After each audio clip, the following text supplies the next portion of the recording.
isso aí, 801, e é com esse impacto do maculelê que eu abro a videoaula de hoje para a gente poder conversar sobre o nosso resumão do terceiro bimestre. É isso aí, terceiro bimestre acabando.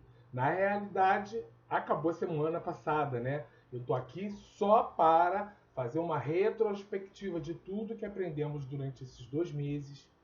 E o mais importante, a gente finda mais uma etapa. A vida é feita de etapas, não é verdade? E agora a gente está indo para uma outra etapa. A gente está indo para a reta final. Sabe aquela frase, um dito popular? É como o fim da picada. Isso é o fim da picada. O que é o fim da picada?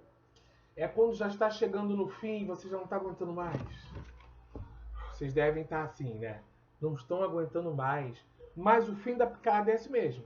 É quando você pensa, tipo assim, gente, pelo amor de Deus, chega.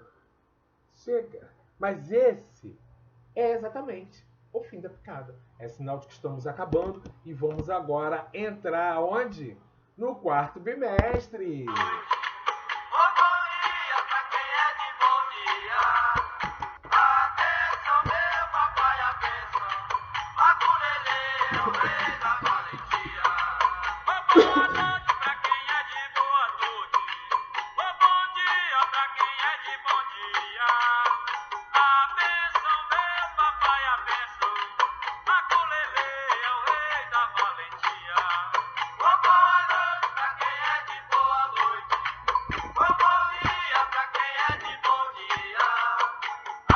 Pois é, mas a gente não vai ficar o tempo todo aqui falando do maculelê, né? Porque o maculelê foi um lelê. Por que foi um lelê? Eu vi na prova de vocês algumas coisas que me deixaram tristes, né? Porque, pensem comigo, maculelê, existem 2 caminhos para você conseguir encontrar a origem. Um diz que um escravo que estava sendo muito violentado nas costas consegue fugir. E nessa fuga, ele vai parar exatamente em uma tribo indígena. Nessa tribo indígena não queriam deixar ele ficar lá. E aí ele pediu, pelo amor de Deus, estão me caçando. E eles não caçam vocês. Entendeu? Então me deixa ficar aqui por enquanto. E depois vocês me deem uma orientação para onde ir. Deixa pelo menos eu pernoitar. Eu estou cansado, eu preciso dormir. E aí, eles já estavam para ir para a caça e falaram o seguinte, você vai ficar aí, todas as mulheres prestando atenção nele, que a gente vai caçar. E na volta, se você quiser pernoitar, você pernoita. E os índios foram para a caça, os indígenas foram para a caça. Caça ou pesca, não sei precisar, porque tratam-se de lendas, né? Quase tudo que tem origem indígena e dos povos pretos africanos é o quê? Uma literatura oral. É aquilo que é falado de pai para filho e que a gente não tem prova. Ok? Então, uma delas é que eles foram para caça ou para pesca. Antes de voltarem, essa tribo foi atacada. E só tinham mulheres, idosos e crianças. E ele, que já tinha pertencido a uma fazenda aonde, no período do intervalo ou na ausência dos capitães do mato, eles lá, cortando cana, eles pegaram os bastões e começaram a ficar brincando. Pá, pá, pá, pá, pá. Bate um bastão no outro. Mas que o meu bastão bata no teu, nós temos que ser espelho. Lembra da parada do minueto, né? O minueto não é mais ou menos isso? Um espelho. Cumprimento de cavaleiros, cumprimento de dama, entendeu? Eu viro, você vira, passa por baixo. Tudo em dupla. Então o maculelê é isso. Eles batem, batem, batem, batem. Batem embaixo, batem em cima, batem embaixo. Viram, batem, batem, batem. Então é mais ou menos isso.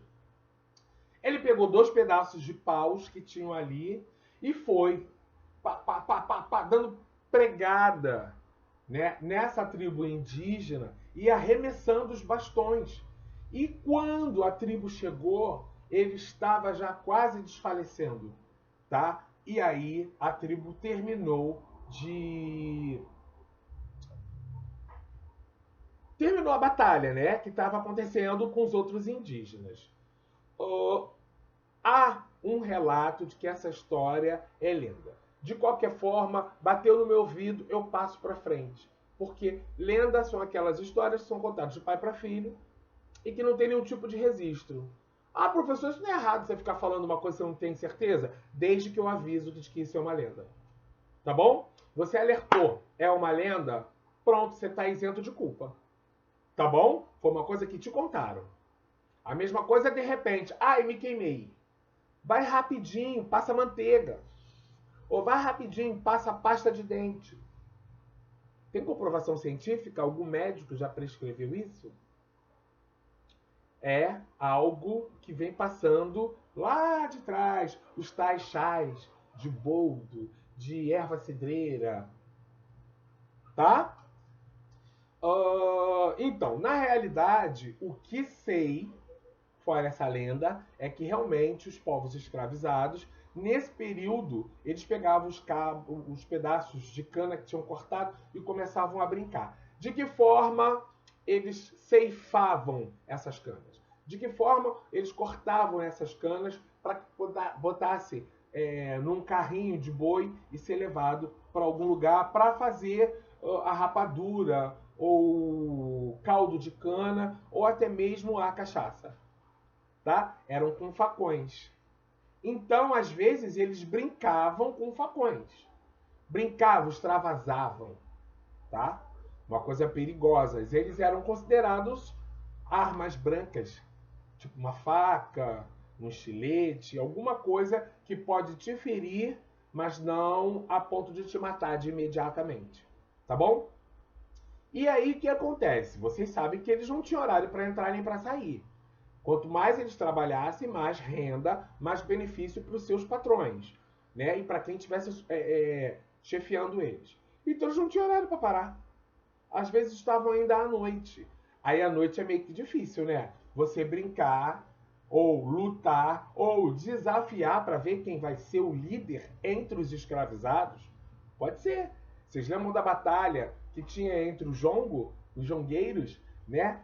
Falo palavra trucada, mando uma mensagem para... Tem vários sentidos, tá? Isso faz parte realmente, vem da cultura africana, né? Eu falo, você, pá, rebate. Você fala, improvisa e eu rebato. E isso é o que a gente vai ver lá na frente, quando a gente for falar dos repentistas também, né? Então, mas ainda não cheguei nos repentistas. Falando ainda sobre maculelê. E durante a noite, eles utilizavam o quê? Tacavam fogo nos bastões, porque não dá para tacar fogo no facão, né? É ferro, aço, sei lá. E aí, pá, pá, pá. Então aquilo era lindo. Eram os efeitos que eles tinham. Onde eles arrumavam fogo, era frio. Eles dormiam do lado de fora, para poder se aquecer. Perto da senzala, era feito fogueira. Nos períodos que eram frios. Fogueira essa que aquece também muita gente nos festejos dos santos juninos, não é verdade? Então, aí eu venho falando sobre isso, que é uma coisa contada de pai para filho, tal, tal. Eu caio na literatura de cordel, que é a mesma coisa. E ele é feito por xilogravura. Isso está constante ali nas avaliações, estou sempre pedindo. E que trabalho é esse? Que é pendurado em varal, com folhas de papel ofício A4 coloridas, que vem sempre retratando um trecho, uma palavra, um verso. E é uma coisa que é inédita, né? Cada um não tem uma cor. Dificilmente o que está escrito aqui estará nesse outro. É alguma coisa única, é uma coisa personalizada. É tipo os biscoitinhos da sorte. Aqueles biscoitinhos asiáticos, eu acho que são chineses, da sorte. É mais ou menos isso. Então, a gente continua na literatura oral. Aí agora a gente vai falar do folclore, que nada mais é do que o quê? Uma literatura oral, aquilo que é contado de pai para filho. Né? Não muda muita coisa do que eu estou falando até agora. Aí a gente vem para os repentistas. E os repentistas é exatamente igualzinho o jongo. Certo? Sendo que ele se caracterizou muito mais no interior, mais na região nordeste, e acompanhado de uma viola. E aí eu fico E você não fez trabalho e por isso você que não fez trabalho está com nota vermelha. Você vai ter que correr atrás do seu trabalho, não sei o quê. Gente, isso não é um rap. É um rap.